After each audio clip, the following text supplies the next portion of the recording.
രാജ്യത്തെ ഏറ്റവും വലിയ സ്വകാര്യ എണ്ണ വിതരണ കമ്പനിയായ നയാര എനർജി പെട്രോൾ ഡീസൽ വില കുറച്ചു. കമ്പനികളുടെ കീഴിലുള്ള പമ്പുകളിൽ പെട്രോളിന് ലിറ്ററിന് 5 രൂപയും ഡീസലിന് 3 രൂപയുമാണ് കുറച്ചത്. പശ്ചിമേഷ്യയിലെ സംഘർഷങ്ങൾക്ക് അയവുണ്ടായതിനെ തുടർന്ന് അന്താരാഷ്ട്ര വിപണിയിൽ അസംസ്കൃത എണ്ണവില ഇടിഞ്ഞ സാഹചര്യത്തിലാണ് വില കുറച്ചത്.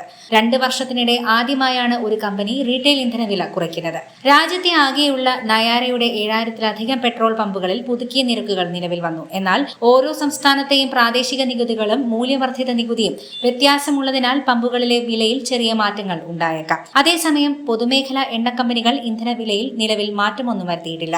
രാജ്യത്തെ 1 ലക്ഷത്തിലധികം വരുന്ന പെട്രോൾ പമ്പുകളുടെ 90%-ലധികവും നിയന്ത്രിക്കുന്ന Indian oil corporation, Bharat petroleum, Hindustan petroleum എന്നിവ വില കുറയ്ക്കാൻ തയ്യാറായിട്ടില്ല. ന്യൂസ് ഡെസ്ക് വാർത്താ മലയാളം. കൂടുതൽ വാർത്തകൾക്കായി വാർത്താ മലയാളം ചാനൽ സബ്സ്ക്രൈബ് ചെയ്ത് തൊട്ടടുത്ത് കാണുന്ന ബെല്ലൈക്കൺ കൂടി ക്ലിക്ക് ചെയ്യുക.